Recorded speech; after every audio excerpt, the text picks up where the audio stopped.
So, ayun po. Bali, Kuya Eden, ako po si Mark. Bukalista po ako ni Kuya Russell. Kasama po kami sa Mm. band. So, ituturo ko sa inyo yung 5 key component of a successful and profitable online business. Saan na Mm. siya? Alam po ha.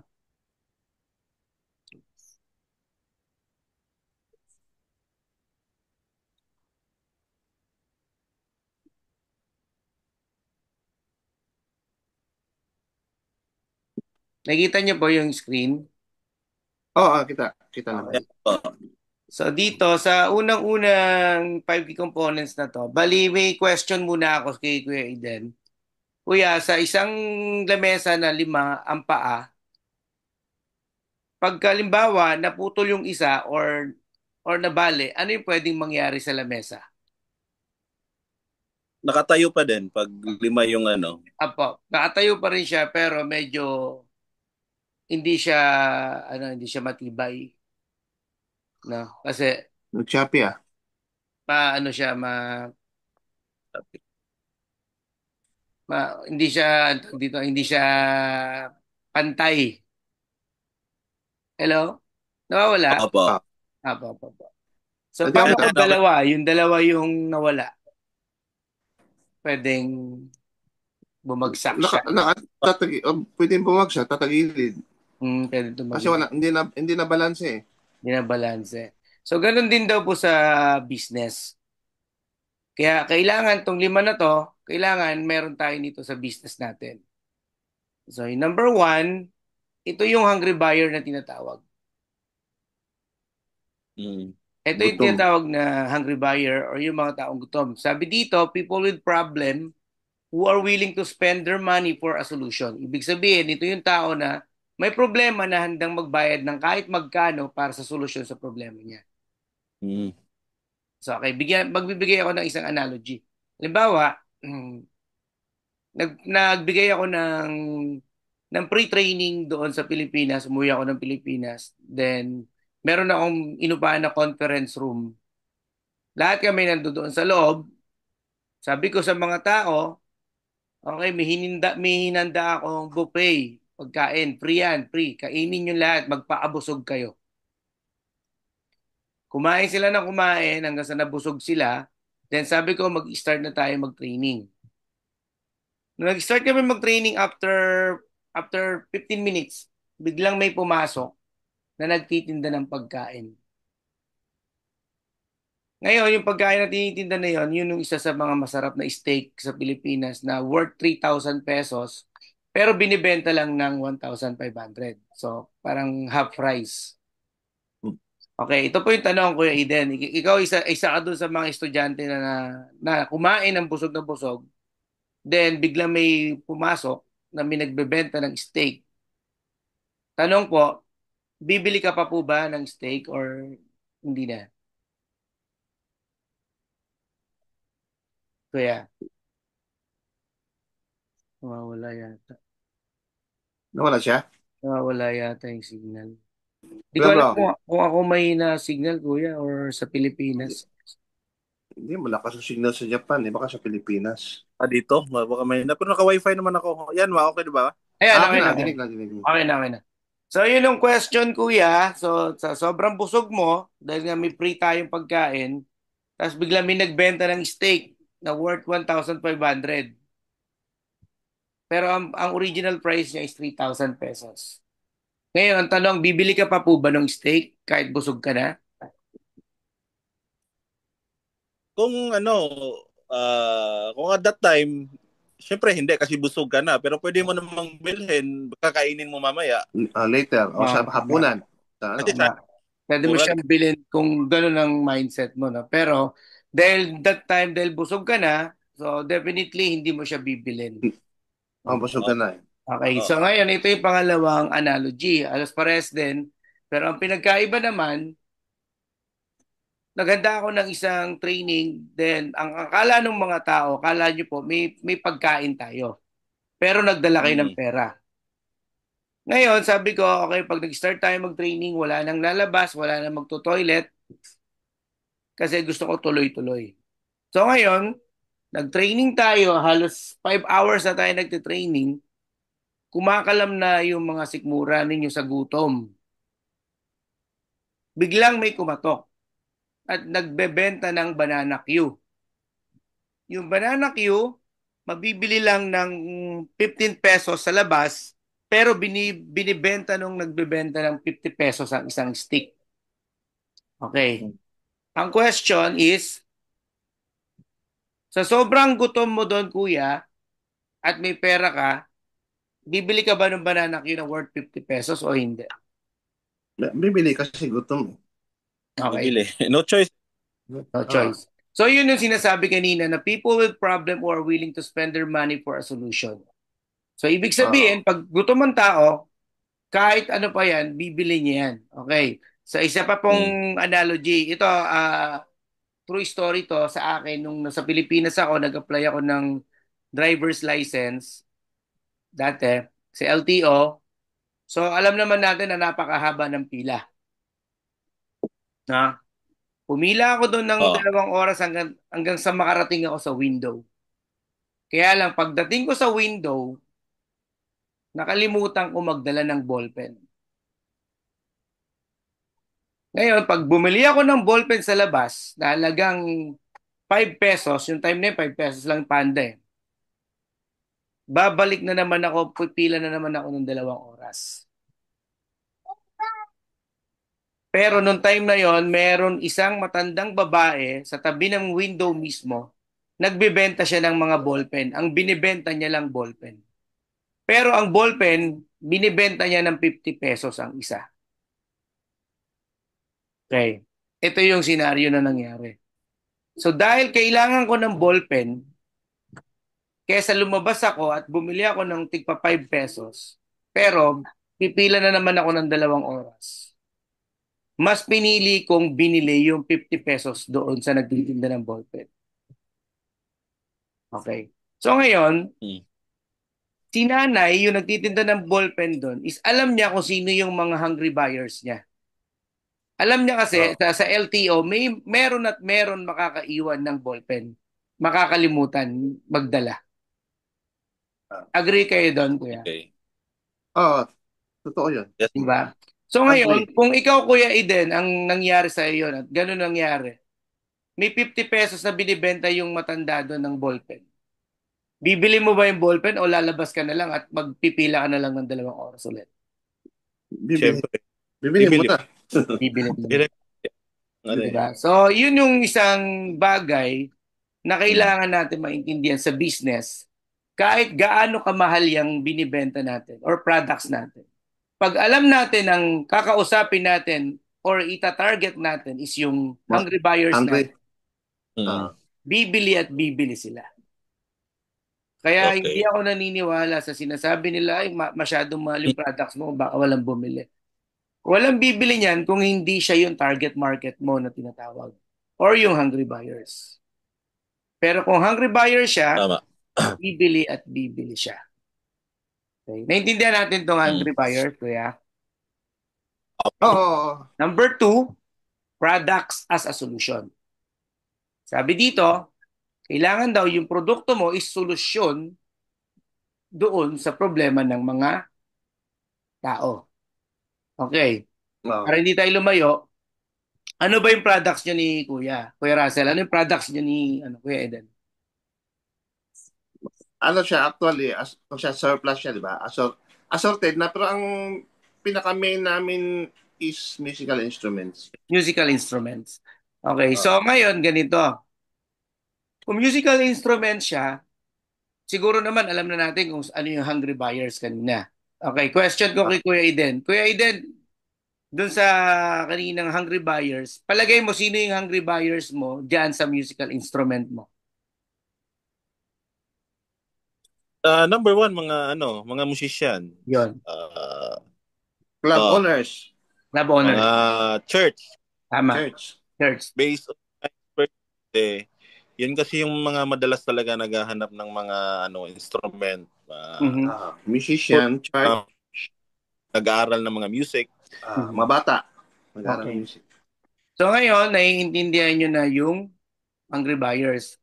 So, definitely, hindi kayo magbebenta kung kani-kanino lang. At alam nyo kung ano Opo. yung solusyon ng produkto ninyo. Halimbawa, katulad yan sa church, syempre may mga nag-aano diyan, kumakanta sila sa church. Kailangan nila ng musical instrument, 'di ba? Solicit Kailangan. 'yan. So pwede natin silang kausapin. Mm. Kaysa kakausapin natin kung sino-sino. Kasi alam natin, yung produkto natin is solusyon doon sa problema nila. Kaya number one, itong number two na to is product solutions. Importante to. Okay, number three, process and system. Ito sa business nyo, alam ko naman may process and system na kayo. Kasi ito naman talaga, nandiyan naman talaga yung ano na to, itong process and system na to. Okay, an example ko lang dito yung fast food sa drive-thru. Di ba pag magda-drive-thru ka, punta ka doon sa ano, magsasalita ka doon, ito yung order ko.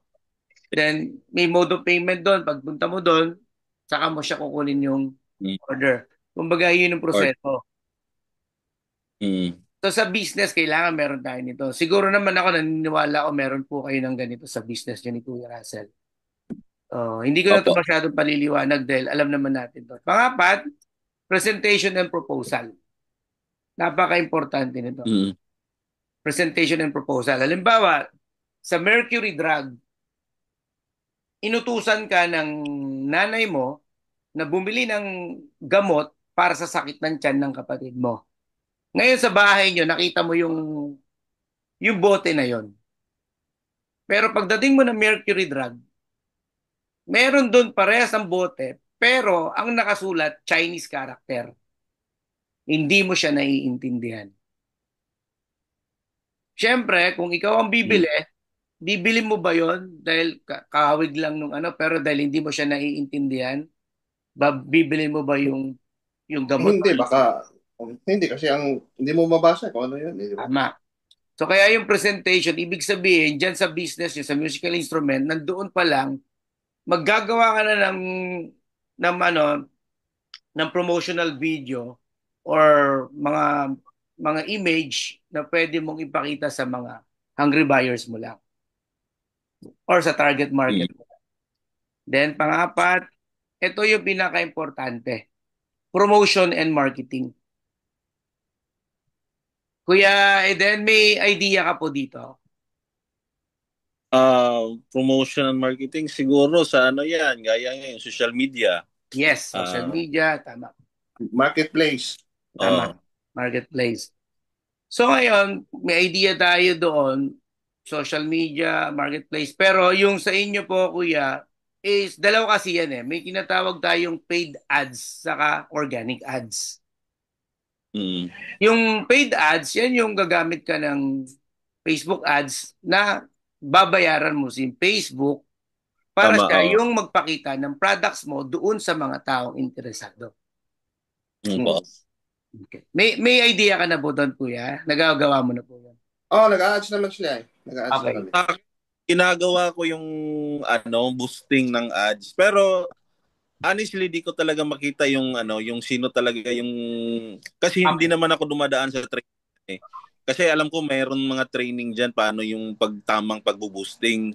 So Ah, based on my own experience lang at saka tingin-tingin ko lang sa mga sa ads. Pinipili ko lang talaga whole Philippines lang din kasi nagpipili yan ng mga Country. mga place saan mo ibubus yung mo tsaka yung budget kung magkano tsaka ilang days. Yes. Actually yun lang talaga naintindihan ko diyan eh. Okay. Di ko Facebook yung ads. yung kanina na nabanggit mo, yun talaga yung gusto kong Okay. malaman. So, thank you, kuya, dun sa honest mo, kuya. Kasi marami akong estudyante na siyempre, sabihin lang, alam ko na yan, ginagawa ko yan. Okay, papaliwanag ko sa inyo, Kuya Russell, Kuya Eden. Ang boosting kasi, ganito yan. Pag nag-boost ka kasi, ito yung products mo. Mm. Ipapakita niya yan doon sa buong Pilipinas. Katulad Opo. sinasabi. Ngayon, ang Mm. tanong, lahat ba ng tao sa Pilipinas is hungry buyers mo? Hindi. Mm. Kaya may tinatawag Hindi. na target market. So, Yes. kaya napaka-importante, alam mo kung sino yung hungry buyers mo, alam mo rin kung paano mo sila tatargetin. Sa Facebook kasi, meron tayong ganon. Mm.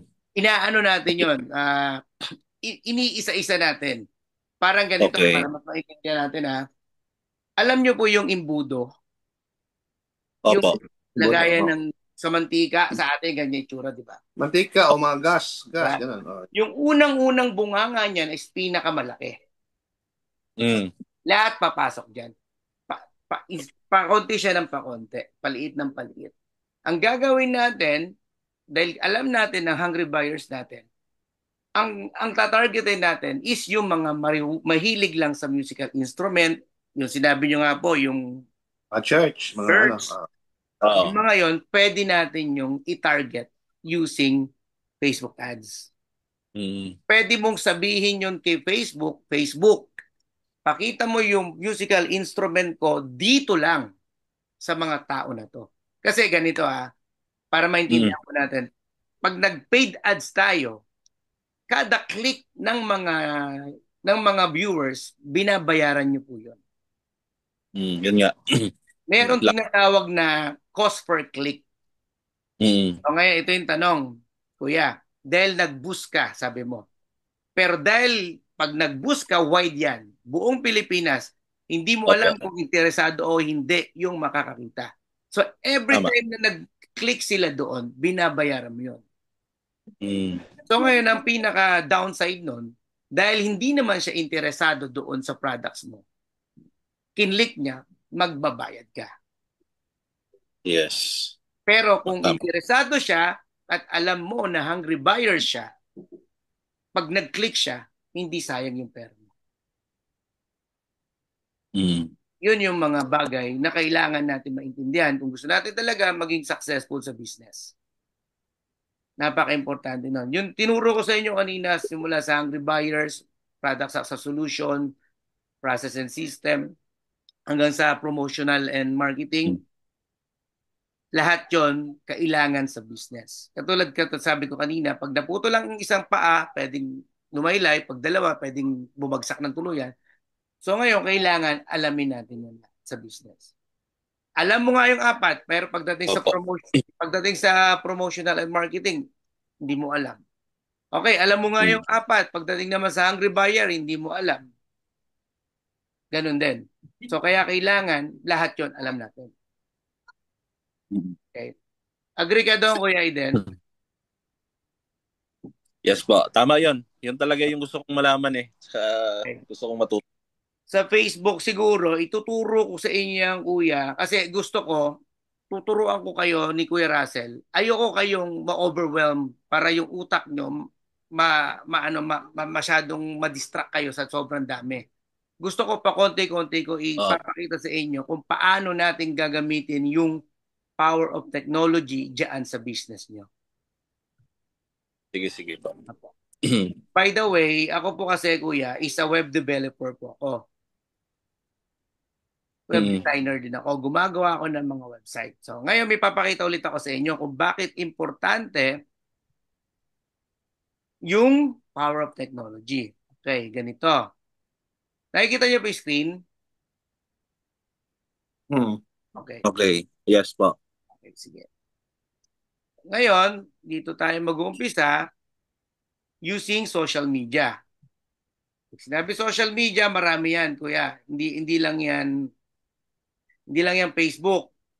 Hindi lang yan TikTok. Instagram. Lahat. Okay, so ngayon, gamitin natin si Facebook. Sa Facebook, dyan natin lalagay yung ads na tinatawag. So ngayon, kaya napaka-importante ng website or may tinatawag kaming sales panel. Pag sinabing sales panel, yan yung pagka-click mo doon sa Facebook doon sa ads, pupunta ka doon sa website. Ewan ko po kung nakita nyo na po yun. Okay. Kung nakakita na kayo ng ganon. So ngayon ito na to. Nakakita na ako ng ganon, nakakita na ako. Kaya di ba parang, paano kaya to? Gusto ko to di ba? Ganon agad. Kasi napakalaking bagay. Opo. Galing sa Facebook, ngayon, papunta dito sa website mo. Yan. Ito yung website mo. Ngayon dito sa okay, later I will go. Sa website, diyan mo ilalagay yung isang bagay para magbigay sila ng information sa iyo. Ano ba yung mapapala ko pag binigay ko yung information ko? Kailangan alam natin 'yon. Kasi bakit ko to kinukuha? May tinatawag kasi tayong email marketing. Ewan ko kuya kung nakikita mo na yan kuya Eden sa ano mo, yung may nagpapadala sa iyo ng email na hindi mo namang kilala na paulit-ulit na binibentahan ka, yun po yung tinatawag na email marketing. Nakita mo na po yung kuya? Pwede. Parang dati na ako. Yun. Nakakita na ako dati. Yun Diba, pala yung... parang bakit kaya nalaman nito yung ano ko? Hindi ko naman to kilala. Yun yung Yan po. isa sa mga skills na meron kaming mga web developers at mga web designer. Tapos, sa email na yan, pwede kang magpadala dyan ng promotional video. Padala mo dito yung tumutugtog kayo, lalo na si Kuya Russell, sila Ayla Santos. Kilala niya. Pwede ka Kuya Russell magpagawa kila Ayla. Oh, thank you so much Kuya Russell sa tito namin na ang ganda nung products na binigay mo sa amin. Kumbaga para at least makikita ngayon ng mga tao na pinapadalan mo ng email, puto si Ayla to sikat to sino kaya to? Bakit? Ngayon magkakaroon sila ng interest. May pwede. Tapos, pagdating dyan, ito naman yung isa pa. Sa buy now order. Pwedeng dito na sila papuntahin. Kasi pag nakita nila yung products mo sa Facebook, dahil nga sabi nga natin, di ba, hungry buyer na sila, dito, lalagay mo na yung mga image ng gitara mo, or keyboard mo, or kaya yung isang buong set na then may nakalagay na buy now dyan. Sa buy now, pwede mo silang papuntahin sa mode of payment or para mas talagang mas mataas yung engagement niya, pabalikin mo siya sa Facebook mo. At doon sa Facebook mo, doon kayo mag-usap. Diba si client, Eden, nakita ko yung website mo sa Facebook. Dumaan sa Ngayon, magkano ba 'yon? Pwede ba tayo may tawad pa ba doon or wala? Dito. Ngayon, kung bakit natin to ginagawa, kasi ito yung tinatawag na how to sell without selling. Ibig sabihin, hindi mo sila iinganyoin bumili, pero bibili sila sa inyo. Sa paanong paraan? Galing sila sa Facebook ads, nagpunta sila dito, nagbigay sila ng name and email address nila, then nakakuha ka ng email, ginawan natin ng email marketing, automated to. Ibig sabihin, hindi mo na siya pakikialaman, automatic to magpapadala daily or weekly or every month. Papakita natin dyan yung promotional video na ginamit nila Ayla or ginamit ng kung sino. Then dito sa sa website, lalagay natin dito lahat ng information ng business natin. Pag nakita nila at nagka-interest sila, magbabuy now sila or contact us papunta sa Facebook mo para kayo mag-usap. Hindi mo na siya masyadong ipapaliwanag sa kanya kasi doon pa lang sa loob ng website, nakita na nila yung information ng business na meron ka. Okay. Ayos. Interesting na kuya. Maganda po. Ayan yung isa sa mga ginagawa ng mga malalaking company. Hindi na masyadong... Kasi madalas pag ang client nag-uusap, pag nagbo-boosting kasi ako, madaming nagsisend message. Tapos, halos pare-parehas lang yung tanong. Siyempre, ako lang mag-isa magre-reply.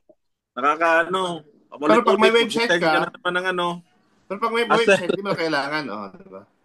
At least kung merong website, wala na. At least, close deal na lang. Kung bibilhin ba niya, may tawad ba, at least, hindi na mahirap din para sa'yo. Hindi ka na magpapaliwanag. hindi ka na magpapaliwanag. Yun nga kasi mahirap kasi papaliwanag eh. Nakakapagod sana yung sa Facebook na Kapag magsasend ka Kaya na ng mga video, ng pictures. Kuya Russell, di ba pinakita ko sa yung ano yung page nung business ko barbecue, di ba? Nakita mo di ba yung mga nag-message? Wala akong ibang sinabi. Nandyan po sa website, paki-check po if interested po kayo. Ano tayo ng meeting for business meeting. Set tayo ng business. Yun lang, wala na akong sinasabi. Kasi pag nakita nila sa website, nandoon na lahat ng katanungan nila. Information nandun na lahat. Apo, nandun na lahat. Kaya ito pa Kuya Russell, kailangan gumawa kayo ng sarili nyo na bagong Facebook page, TikTok, YouTube, Instagram, Twitter, kung anong socials na pwede nyong gawin, gumawa kayo. Bakit? Kasi sa website, lang, pakita ko po sa inyo to para mas maintindihan natin.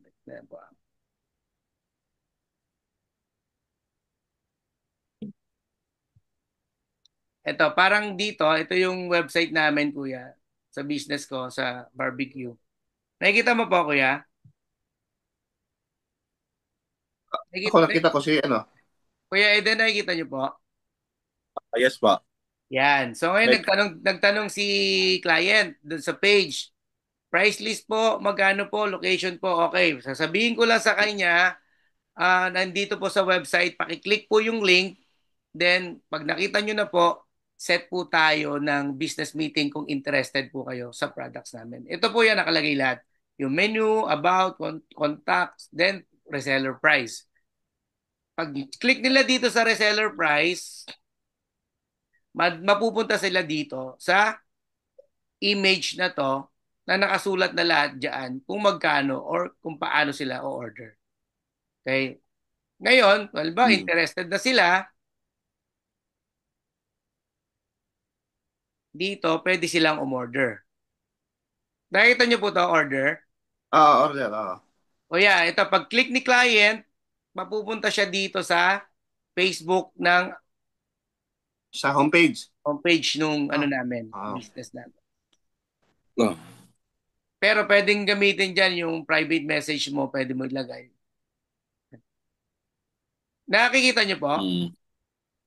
Oo. Apa.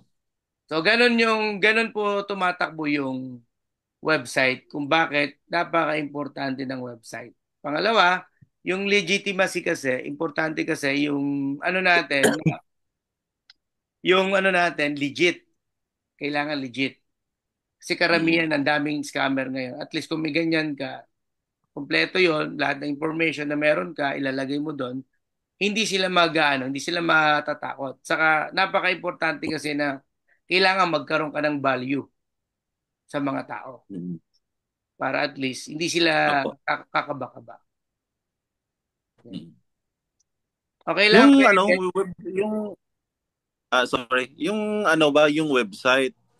Kasi yung products kasi namin, hindi kasi pwedeng isang products lang ilagay namin doon. Although pare-parehong model, pero iba kasi yung actual na picture. Pwede namin siyang ma-update, ma-add, ma-delete if ever na may mga panibagong siya